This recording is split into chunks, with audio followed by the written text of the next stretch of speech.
हम घर में, हम हॉस्पिटल में हैं, आप इश्तेहार चिपका दीजिए, ताला बंद कर दीजिए, उससे हमें क्या, हम जान पहले बचाएंगे कि पहले हम घर देखेंगे? बोलिए। जो ईमानदारी पूर्वक शैक्षणिक कार्य कर रहा था, उस शैक्षणिक कार्य को डिस्टर्ब करने के लिए डीओ गए और हमारे ऊपर 82 और 83 निकालने का प्रयास किया गया। न्यायालय का जो न्यायालय आदेश होगा उसका मैं पालन। मानव जीवन में संघर्षों का पार नहीं है, पर मझधारों में डूबना साहस को स्वीकार नहीं है। आंख से आंख मिलाकर वही व्यक्ति बात नहीं कर सकता है जो चोर होगा, लुटेरा होगा, बेईमान होगा। और इनके स्कूल में जाएं एसीएस के पाठक जी, और जा करके वहां ग्रामीणों से पूछें।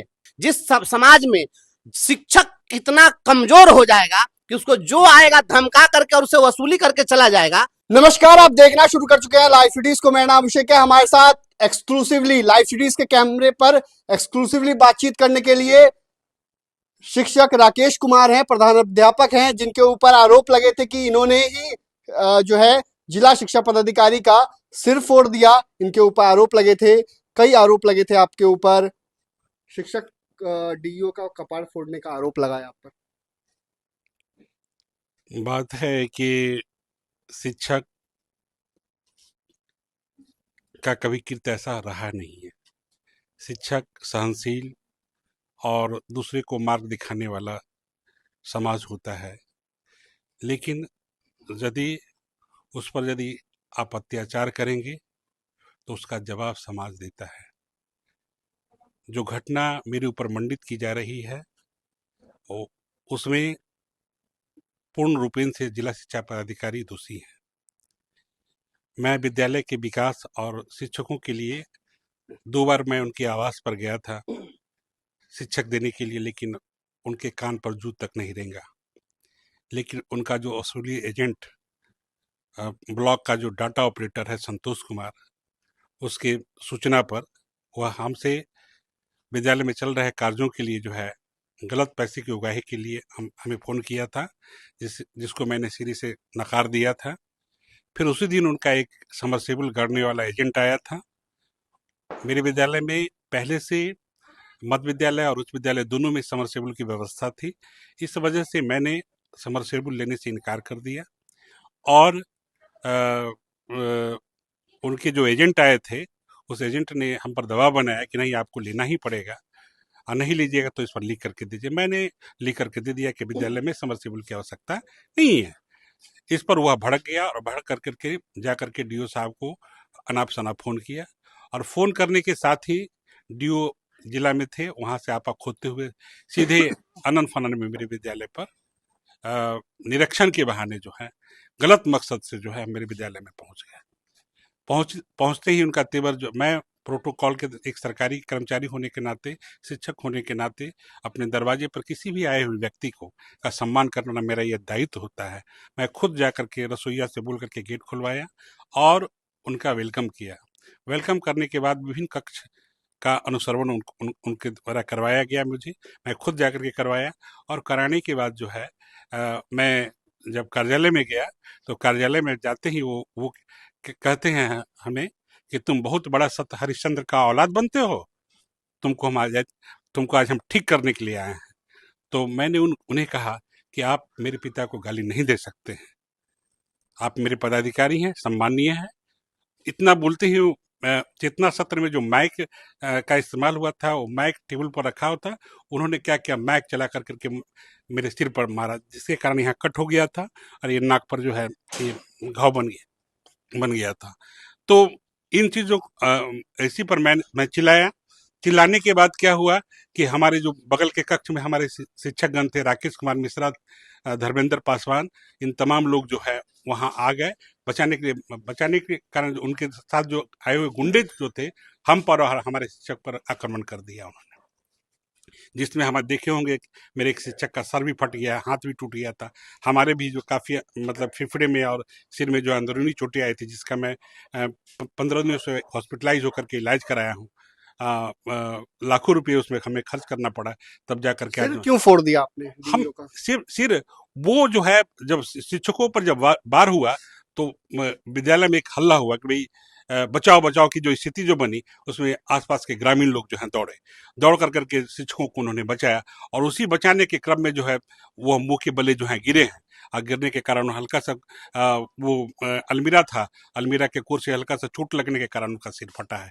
और वो शिक्षकों पर दबाव बनाने के लिए कहते हैं कि शिक्षक ने मेरा सिर फोड़ दिया। क्या मानसिकता थी, क्यों ऐसा, वो क्या वो मांग रहे हैं? नाजायज वसूली के लिए आया था, जांच के नाम पर विद्यालय से नाजायज वसूली करते हैं वो। अच्छा, आपसे इससे पहले भी आप पर आरोप लगे कि एक पहले भी एक अधिकारी आए थे, उनके साथ आपने हाथापाई की थी। हाँ, उस मैं किसी भी पदाधिकारी से हाथापाई नहीं किया। ये आरोप जो है बेबुनियाद और निहायत जो है गलत है। डिमांड क्या की जा रही थी उधर से, कितना मांगा जा रहा पैसा 50,000 रुपया का डिमांड रखा उन्होंने।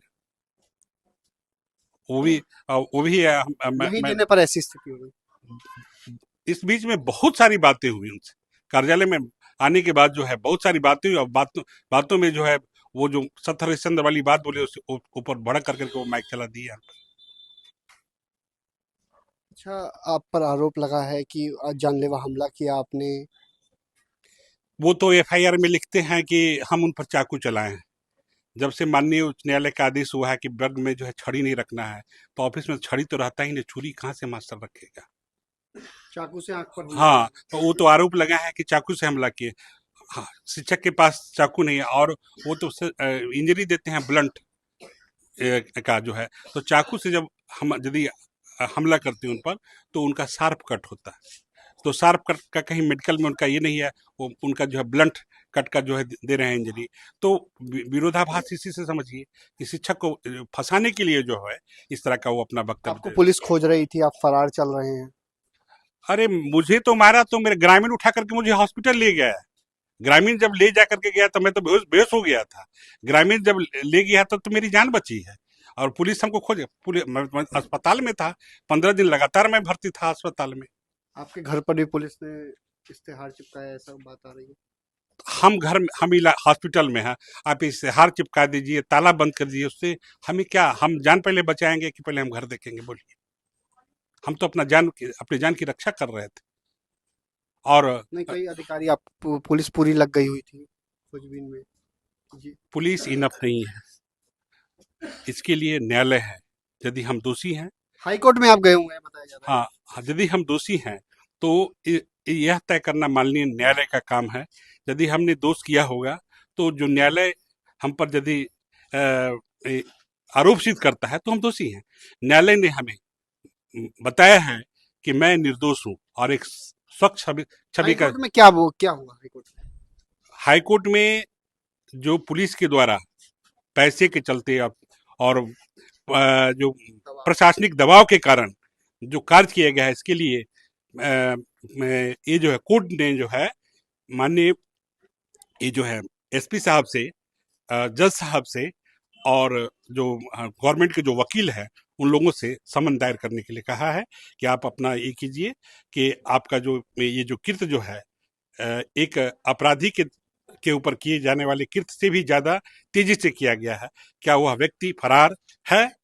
वह तो खुद न्यायालय के शरण में था, फिर भी इस तरह का कृत्य जो है आप एक दिन में ये एक वारंट जारी करते हैं, 7 दिन के भीतर जो है ये जो है आप नोटिस ये करते हैं, बिरासी करते हैं, तो यह किस परिस्थिति में किया गया है? मुजफ्फरपुर के एसपी साहब से मांग किया गया है कि जिस डेट में हमारे ऊपर जो आरोप लगाया गया है, उस डेट में अभी तक कितने लोगों पर बिरासी निकाला गया है, लिया गया है, वो माननीय उच्च न्यायालय के द्वारा मांगा गया है। केवल मैं सिंगल व्यक्ति हूँ जो ईमानदारी पूर्वक शैक्षणिक कार्य कर रहा था। उस शैक्षणिक कार्य को डिस्टर्ब करने के लिए डीओ गए और हमारे ऊपर 82 और 83 निकालने का प्रयास किया जा रहा है। अच्छा, आप क्या करेंगे आगे, क्या रणनीति? मैं बिल्कुल न्यायालय में आस्था रखता हूँ।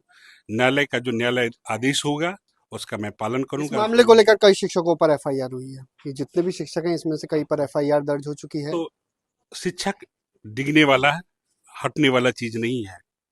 मानव जीवन में संघर्षों का पार नहीं है, पर मझधारों में डूबना साहस को स्वीकार नहीं है। ताल बिना झनकार नहीं है, क्या शिक्षा स्वर साथ, सरेंडर करेंगे कि नहीं आप? क्या शिक्षा क्या शिक्षा क्या स्वर साध सकेगी यदि नैतिक आधार नहीं है? हम लोग नैतिक आधार वाले हैं। सरेंडर किस, यदि हमने दोष किया ही नहीं है, यदि माननीय न्यायालय हमें दोषी साबित करेगा तो निश्चित रूप से सरेंडर करेंगे हम। क्या कहेंगे? शिक्षक सामने में है, फरार चल रहे हैं, डीईओ साहब का कपार फोड़ दिया, ऐसा आरोप लगा कि सिर फोड़ दिया इन्होंने। आप लोगों पर भी खूब एक्शन हुआ है। कहाँ फरार है? कोई फरार है? आपके कैमरा के सामने है। हम कहाँ फरार, हम तो हर दिन कहते हैं। और आप जब भी इंटरव्यू लिए हैं, जब भी मीडिया के लोग आते हैं, मैं तो कहता हूँ कि आप तय करिए कहाँ पर आना है, मैं आ जाता हूँ। फरार कोई काहे के लिए हो जाएगा? आंख से आंख मिलाकर वही व्यक्ति बात नहीं कर सकता है जो चोर होगा, लुटेरा होगा, बेईमान होगा। हम शिक्षक हैं, हम आंख में आंख मिलाकर बात करना चाहते हैं। मैं तो अपने एसीएस महोदय को कहता हूं, जब यह घटना घटी और हमारा शिक्षा विभाग इतना ही पाक साफ है, तो आदरणीय के पाठक जी जरा एक बार करमचंद बलराम में चले जाएं। आपके हेडमास्टर आपके सामने, आपके कैमरा के सामने, हम इनको लाए ना, आज देखिए हैं, आए हैं तो ये आए आपके सामने। और इनके स्कूल में जाएं एसीएस के पाठक जी, और जाकर के वहां ग्रामीणों से पूछें क्या हो रहा है। ये जिस तरीके से ये कर रहे हैं, ये पदाधिकारियों को क्या छूट है नंगा नृत्य करने का? क्योंकि आप पदाधिकारी हैं। और शिक्षक इतना निरीह हो गया कि आप जो चाहे वो करें। समझ लीजिए एक बात, दो शब्द मैं आपको बताता हूं। किसी व्यक्ति की जब मृत्यु हो जाती है और किसी के द्वारा अगर उस व्यक्ति को मार दिया जाए, तो दो शब्द का प्रयोग हमारे यहाँ होता रहा है। एक शब्द में लोग कहते हैं कि उसने उसकी हत्या कर दी। और जब आप रामायण को देखेंगे, जब महाभारत को देखेंगे, तो उसमें आपको कहीं नहीं मिलेगा कि राम ने रावण की हत्या की। कहीं मिलता है क्या? कहीं आपने देखा है कि कृष्ण ने कंस की हत्या की? हत्या शब्द का प्रयोग नहीं होता है। हमारा तो उन्होंने था, लेकिन वहां पर वध शब्द का प्रयोग होता है। हमारे धर्म में वध जायज है और हत्या गलत है। नौकरी करने के लिए हम नहीं आए हैं। वो मेरे अहबाब क्या कार्यनुमाया कर गए, बीए हुए, नौकर हुए, पेंशन मिली और मर गए। हम वो लोग नहीं है, नौकरी करने के लिए पैदा नहीं लिए हैं। हम जब यहाँ पर आए हैं तो एक नया आदर्श स्थापित करने के लिए आए हैं। एक नई परंपरा और नई व्यवस्था और एक नई सोच यहाँ पर हम सोसाइटी को देना चाहते हैं। जिस समाज में शिक्षक इतना कमजोर हो जाएगा कि उसको जो आएगा धमका करके और उसे वसूली करके चला जाएगा, तो वैसा समाज हमें स्वीकार नहीं है और हम वैसा समाज बनाना नहीं चाहते हैं। और इसके लिए हमें जो कुछ भी करना होगा हम करेंगे। नम्रता का अर्थ दब्बूपन नहीं होता है। अगर आप विनम्रता का अर्थ दब्बूपन समझते हैं कि ये दब जाए मतलब यह विनम्र है, तो यह चीज नहीं है। आप गालियां देंगे, आप लोगों से रंगदारी वसूलेंगे, शिक्षकों को धमकाएंगे, इनसे पैसा वसूलेंगे और शिक्षकों पर हमला करेंगे, तो आप एक बात जान लीजिए, बड़े बड़े लोग हैं, बड़े बड़े अधिकारी हैं, कैसे लड़ पाएंगे? बड़ा होने का क्या पैमाना है? बड़ा व्यक्ति कौन होता है? ये आदर्शों की बात है।